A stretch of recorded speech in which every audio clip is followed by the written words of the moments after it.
1 তারিখ। এটা কি কি ঋতু আসলো? বসন্ত। বলেন কি? বাংলাদেশের কবিরা কত কথা বলে। বাংলাদেশের কবিরা কবিতা লিখছে, আজ ফুল ফুটুক চাই না ফুটুক তাও কি বসন্ত।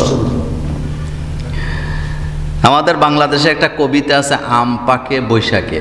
আসলে আম বৈশাখে পাকে না, আম পাকে মূলত এর পরের মাসে। তো বসন্তকাল যখন আসে, আমাদের দেশে অপসংস্কৃতি কর্মীরা তাদের চেতনায় অনেক জাগ্রত হয়। বাঙালি চেতনার নামে তারা বিভিন্ন মেলা করে, বিভিন্ন জায়গায় তারা অনুষ্ঠান করে, অশ্লীলতাকে ছড়িয়ে দিতে চায়, বেপর্দা এটাকে প্রমোট করে। এরকমের কিছু বিকৃত মস্তিষ্কের মানুষ আমাদের সমাজে কি আছে। শোনেন, বসন্তকাল হচ্ছে মানুষের জন্য, বিশেষ করে মোমেনের জন্য গুরুত্বপূর্ণ কিছু শিক্ষা আছে। যেমন একবার বসন্তকালে রাসূল করিম সাল্লাল্লাহু আলাইহি সাল্লাম একটা গাছের ডালা ধরলেন। আপনাদের মনোযোগ আছে? কি ধরলেন? ডালা ধরে আল্লাহ রাসূল এভাবে ঝাঁকনি দিলেন। ঝাঁকনি দেওয়ার পরে ওই গাছের পাতাগুলা ঝরে পড়ে গেছে। আল্লাহ নবী বললেন, শোনো, এই যে বসন্তকালে গাছের ডালা ধরে নাড়া দিলে যেভাবে পাতাগুলি ঝরে পড়ে যায়, আল্লাহর বান্দারা যদি 5 ওয়াক্ত নামাজ ঠিকভাবে আদায় করে, তার আমল নামা থেকে এভাবেই তার গুনাহগুলি ঝরে পড়ে যায়। নাম্বার 2, বসন্তকালে পুরাতন পাতাগুলি ঝরে যায়, নতুন পাতা গাছে গজায়। এই যে পুরানগুলি ঝরে গেল, নতুন গজাইলেন, এটা কে করে? আল্লাহ পাক। একটা মরা গাছে যখন ফুল ফুটে, পাতা আসে, এখান থেকেও মোমেনের কি আছে? শিক্ষা আছে। যেটা কে করেন? কে করেন বলেন তো? আল্লাহ পাক করেন। আল্লাহ রাব্বুল আলামিন বলেন, আল্লাহুল্লাযী আরসালার রিয়াহা ফাতুসিরু সাহাবা। আল্লাহ বলেন, তোমরা কি দেখো না মাটি শুকিয়ে চৈচির হয়ে যায়? আমি আল্লাহ রাব্বুল আলামিন আকাশের মধ্যে মেঘমালাকে বয়ে নিয়ে যাই। যেখানে বৃষ্টির দরকার সেখানে বৃষ্টি দিয়া, শুকনা মাটিকে ভিজায় দিয়া, ওই মাটিকে ফসল ধারণের ক্ষমতা যিনি দান করেন তিনি তোমাদের আল্লাহ।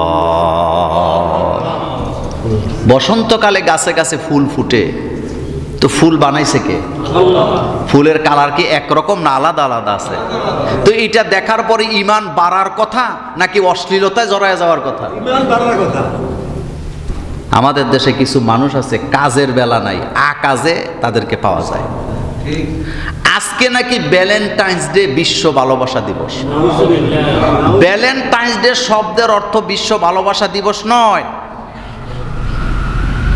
ভ্যালেন্টাইন্স একজন ব্যক্তির নাম, একজন ব্যক্তির নাম। আর এটা এমন এক জাতি থেকে আসছে যারা অভিশপ্ত জাতি।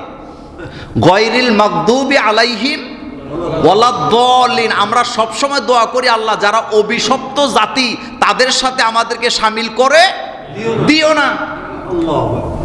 মসজিদে যায় 5 বেলা নামাজ, প্রত্যেক রাকাতে রাকাতে বলতেছি গায়রিল মাগদুবি আলাইহিম ওয়ালাদ-দাল্লিন। আয় আল্লাহ, যারা অভিশপ্ত জাতি তাদের সাথে আমাদেরকে মিশায় দিও না, তাদের সাথে আমাদেরকে একত্রিত করে দিও না, বরং তাদের থেকে আমাদেরকে হেফাজত করো। এই দোয়া করার পরেও এই ভ্যালেন্টাইন্স ডে যে অপসংস্কৃতি, অভিশপ্ত জাতি থেকে আসছে, আমরা মুসলমানরা এটা মানতে পারি না। এটা যারা বিশ্বাস করবে তাদের ঈমান থাকার কোনো কারণ নেই। আমরা যারা মুমিন, আমাদের হৃদয়ে সবসময় ভালোবাসা আছে, আছে না? শোনেন, মুনাফিকের হৃদয়ে ভালোবাসা থাকে না, কাফেরের হৃদয়ে ভালোবাসা থাকে না, কিন্তু মুমিনের হৃদয়ে কি থাকে? ভালোবাসা থাকে। মুমিন কখনো ভালোবাসা থেকে বঞ্চিত হয় না। সে ভালোবাসা দেয়, সে ভালোবাসা পায়। একজন বেদুইন মহিলা রাসূলের দরবারে এসে বলেন, রাসূল আমার 8টা বাচ্চা। কয়টা বাচ্চা? কিন্তু আপনারা তো বাচ্চাদেরকে চুমু খান, আদর করেন, কোলে নেন, কিন্তু আমি তো আমার বাচ্চাদেরকে চুমু খাই না। রাসূল বলেন, যাদের হৃদয়ে ঈমান নাই তাদের হৃদয়ে ভালোবাসাও নাই। এই যাদের কাছে ঈমান নাই, অশ্লীলতায় যারা ভালোবাসা দেখায়, এগুলো মূলত ভালোবাসা না, এগুলো অভিনয়। বলেন এগুলা কি? অভিনয়। আচ্ছা শুনেন, আপনার বাচ্চাটা লেখাপড়া করে না, সে লেখাপড়াটাকে বোঝা মনে করে, তো তার প্রতি আপনার ভালোবাসা হবে তাকে লেখাপড়া করানো নাকি এই হালাতে তাকে ছেড়ে দেওয়া? হ্যাঁ, আপনি মা বাপ, আপনার ভালোবাসা হবে এখানে তাকে পড়তে বাধ্য করতে হবে, কারণ সে না পড়লে মানুষ হবে না। এইটা হলো ভালোবাসা। কথা কি বুঝাইতে পারলাম? আপনি আপনার স্ত্রীকে ভালোবাসেন, আপনি আপনার ছেলেকে ভালোবাসেন, আপনি আপনার স্বামীকে ভালোবাসেন, এটা তো দিবস পালন করার বিষয় না। আপনি তার অধিকার আদায় করেন কিনা, তার হক আদায় করেন কিনা। স্বামী স্ত্রীর ভালোবাসা মানেই হলো হক আদায় করা, তার অধিকার আদায় করা, তাকে সম্মান করা, তাকে মর্যাদা দেওয়া, তার আমানতের খেয়ানত না করা। 14 জনের লোকে ফিরিতি করস, তো তোদের ভালোবাসা হইল কেমনে? তুই তো এখানে আমানতের খেয়ানত করলি। একটা মহিলা সে যদি তার স্বামীকে রেখে আরেকটা পুরুষের সাথে কথা বলে সময় দেয়, তাহলে এটা কি ভালোবাসা হইল না আমানতের খেয়ানত হইল? একজন পুরুষ যদি তার স্ত্রীকে বাদ দিয়া অন্য মহিলাদের সাথে মেসেজ করে, কথা বলে, এটা কি স্ত্রীর প্রতি ভালোবাসা হইল না আমানতের খেয়ানত হইল? আমানতের খেয়ানত। সুতরাং এই ধরনের নোংরা সংস্কৃতি আমাদের কোনো প্রয়োজন নেই। নাম্বার 2, আজকে নেসফে শাবান অর্থাৎ শবে বরাত। শুনেন, শবে বরাতের রাত্রিতে 2 প্রকার ব্যক্তিরা ক্ষমা পাবে না। মনোযোগ আছে? 2 প্রকার ব্যক্তিরা ক্ষমা পাবে না। তারা মসজিদে গেলেও পাবে না, তাহাজ্জুদ পড়লেও পাবে না, সারা রাত মসজিদে জিলাপি খেলেও পাবে না। কয় প্রকার লোক? পাওয়ার কোনো সুযোগ নেই, তারা ক্ষমা পাবে না। 1 নম্বরে যারা হিংসা করে। বলেন জোরে বলেন, কি করে? এখানে হিংসাটা কোথায় থাকে? তাদেরকে আল্লাহ ক্ষমা করবে না। এটা সারা রাত তাহাজ্জুদ পড়লেও হবে না, মসজিদে বসে থাকলেও পাবে না, ক্ষমা নাই। নাম্বার 2, যারা শিরিক করে। তাহলে কয়টা হইল? যারা হিংসা করে তারাও ক্ষমা পাবে না এই রাতে, যারা শিরিক করে তারাও ক্ষমা পাবে না। কিন্তু যারা হিংসা করে না, যারা শিরিক করে না, তারা এই রাত্রে জাগারও দরকার নাই। যদি এশার নামাজ পড়া ঘুমায় যায়, ফজরের নামাজের জামাতে শরিক হয়, তাহাজ্জুদ পড়তে হবে না, সারা রাত নামাজও পড়তে হবে না, এমনিতেই তারে মাফ করে দিবে কে? নেসফে শাবানে যাদেরকে আল্লাহ মাফ করে তাদের জন্য কোনো শর্ত নাই যে তুমি জাগতে হবে, তুমি আসতে হবে মসজিদে, এই ধরনের কোনো শর্ত আল্লাহ দেন নাই। এমনিতেই মাফ করে দিবে যদি 2টা খারাপই তার মধ্যে না থাকে। কয়টা মনে আছে তো? 1 নাম্বার হিংসা, 2 নাম্বার শিরক।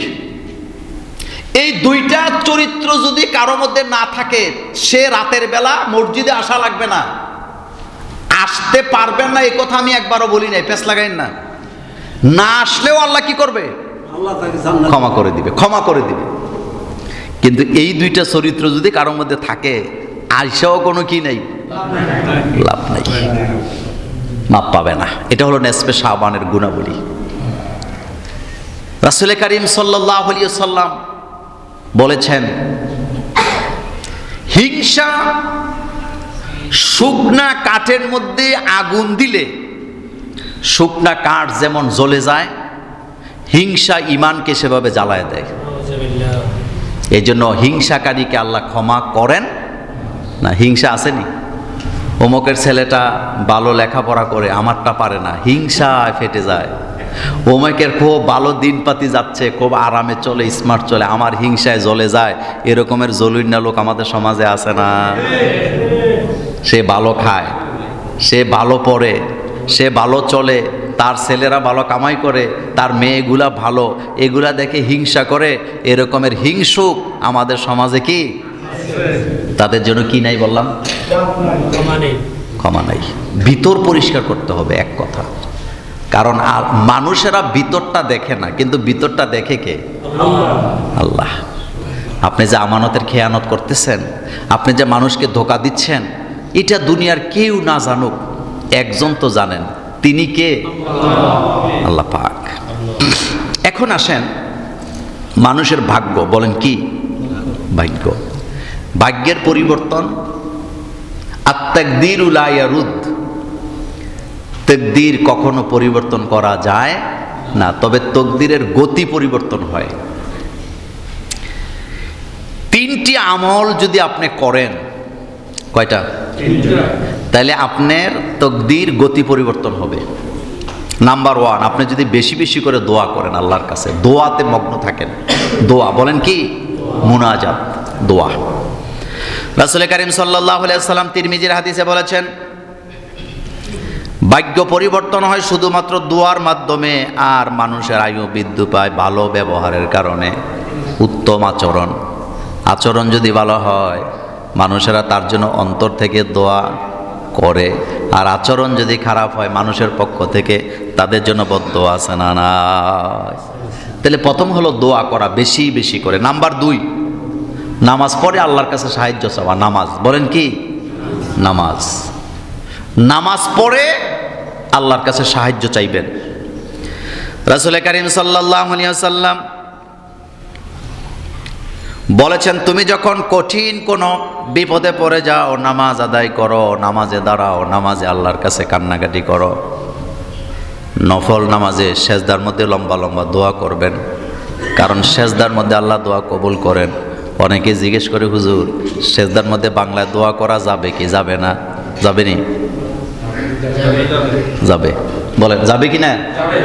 যাবে। লম্বা দোয়া করেন। সেজদা দিছেন না, মনের হৃদয়ের কথা সব কাকে বলবেন? কারণ যখন বান্দা সেজদা দেয়, তখন বান্দা আল্লাহর সবচেয়ে নিকটবর্তী থাকে। আলহামদুলিল্লাহ পড়েন। বান্দার নিকটবর্তী, বান্দা আল্লাহর নিকটবর্তী কখন থাকে? অসজুদু অক্তারিব, সেজদা দাও আমার নিকটবর্তী হয়ে যাও। তার মানে বান্দা যখন সেজদা দেয়, আল্লাহ আর বান্দার মাঝখানে কোনো পর্দা থাকে না। আল্লাহ রাব্বুল আলামিন বললেন,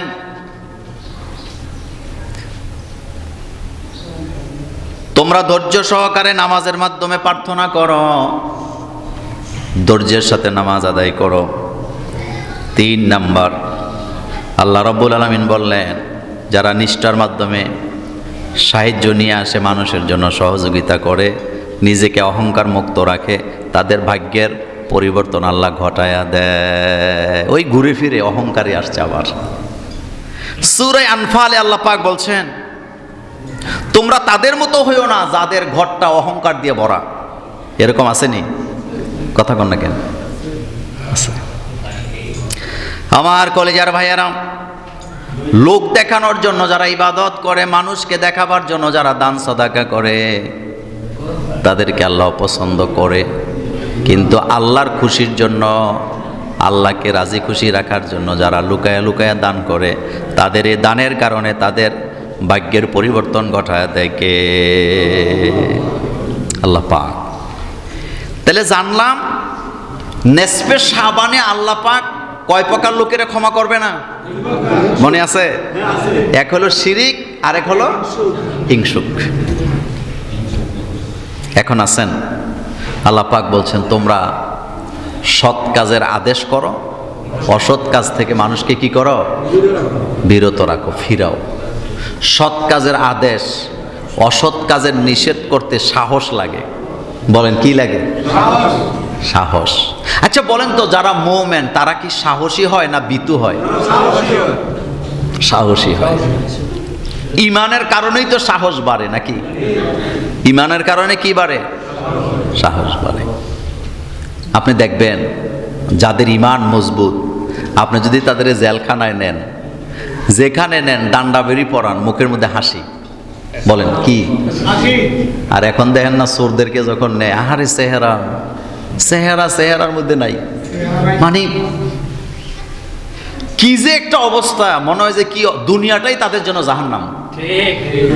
কথা ঠিক না? শোনেন, আমি এমনও লোক দেখছি হাতে পায়ে ডান্ডা বেরি মায়ের জানাজা পড়তে নিয়ে গেছে এই অবস্থায়।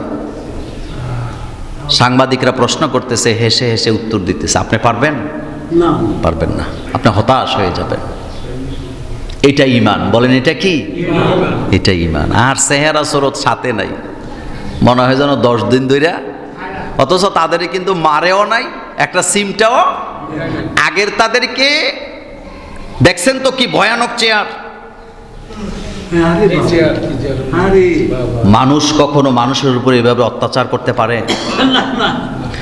বিল্ডিং এর মধ্যে রক্ত দিয়ে যাদের ইতিহাস লেগে গেছে, করুণ কাহিনী লেখে গেছে, এই রক্ত দিয়ে লেখা তাদের কষ্টের কাজগুলাকে সিমেন্ট দিয়া বালি দিয়া যারা ঢাকনা দিছে, তারা স্বৈরাচারের দোসর, তারা জালেম, তারা জাহেল। আপনার সাথে আমার সাথে এটা ঘটে না, এই জন্য আপনার কাছে বেশি একটা মানে কি লাগে না, কিন্তু যার সাথে ঘটছে সে জানে জীবনটা কেমন। যেই পরিবারের সাথে এই ঘটনাগুলি ঘটছে তারা জানে দুনিয়া কত অন্ধকার ছিল। আপনি মুছে তেল দিতেছেন এখন, আপনি কত শান্তিতে আছেন। যাদের স্বামীকে, যাদের বাবাকে, যাদের ছেলেকে, যাদের সন্তানকে এখানে নিয়ে বন্দি করে রাখা হয়েছিল মাসের পর মাস, বছরের পর বছর, তাদের অন্তর জানে, আল্লাহ জানে তাদের উপর কি অত্যাচার হয়েছিল। কেউ যদি অন্যায় করে আইনের মাধ্যমে তার বিচার হবে, এই তো কথা নাকি? নাকি এর বাইরে আর কিছু আছে? কিন্তু আপনি কি তারে শাস্তি দিতে পারেন? কতটা বিভৎস অবস্থা গেছে। আল্লাহ রাব্বুল আলামিন বলছেন, ওয়ালা তালবিসুল হাক্কা বিল বাতিল, খবরদার তোমরা সত্য আর মিথ্যাকে একসাথে মিশ্রিত করে দিও না, সত্যকে মিথ্যা দিয়া ঢাকার চেষ্টা করো না, সত্যকে জেনে বুঝে কখনো গোপন করো না। এটা আল্লাহ রাব্বুল আলামিন সবচেয়ে বেশি অপছন্দ করেন। ইতিহাস যারা বিকৃতি করে তারা মুনাফিক। বলেন তারা কি? মুনাফিক। কারণ তাদের কাজই হলো ইতিহাসকে বিকৃত করা। সেকেন্ডের মধ্যে পোল্ট্রি লয়, এরকমের মুনাফিক বাংলাদেশে আছে না? আছে। সেকেন্ডের মধ্যে পোল্ট্রি লয়, মিনিটে মিনিটে তার রূপ বদলায়। হেতে যে কোন পক্ষে আছে, কোন দিকে আছে, আল্লাহ ছাড়া, আল্লাহও বোধহয়, আল্লাহ ছাড়া কেউ জানে না। আল্লাহ পাক বোধহয় হাসে যে তা যিনি আমাদেরকে সৃষ্টি করেছেন দুর্বল করে, সেখান থেকেই তিনি আমাদেরকে যৌবনের শক্তি দান করেছেন, আবার তিনি আমাদেরকে দুর্বল করে দেন। তিনি সর্বময় ক্ষমতার মালিক। সে মনিবের দরবারে সকলে পড়ছি আলহামদুলিল্লাহ। রব্বানা লাকাল হামদ হামদান কাসীরান তাইয়িবান মুবারাকান ফিহি। আজকে বাংলা মাসের ফাল্গুনের কয় তারিখ? 1 তারিখ। فلا مضل له ومن يضلله فلا هادي له ونشهد أن لا إله إلا الله وحده لا شريك له ونشهد أن سيدنا وحبيبنا ومولانا محمدا عبده ورسوله الذي أرسله بالحق بشيرا ونذيرا وداعيا إلى الله بإذنه وسراجا منيرا. فقد قال الله تعالى في كلامه المجيد: أعوذ بالله من الشيطان الرجيم. بسم الله الرحمن الرحيم. إن ইন্নাল্লাহা ওয়া মালাইকাতাহু ইউসাল্লুনা আলান নবী ইয়া আইয়ুহাল্লাযীনা আমানু সাল্লু আলাইহি ওয়া সাল্লিমু تسليما اللهم صل على محمد وعلى آل محمد كما صليت على إبراهيم وعلى آل إبراهيم إنك حميد مجيد اللهم بارك على محمد وعلى آل محمد كما باركت على إبراهيم وعلى آل إبراهيم إنك حميد مجيد সকল প্রশংসা সে আল্লাহ পাকের।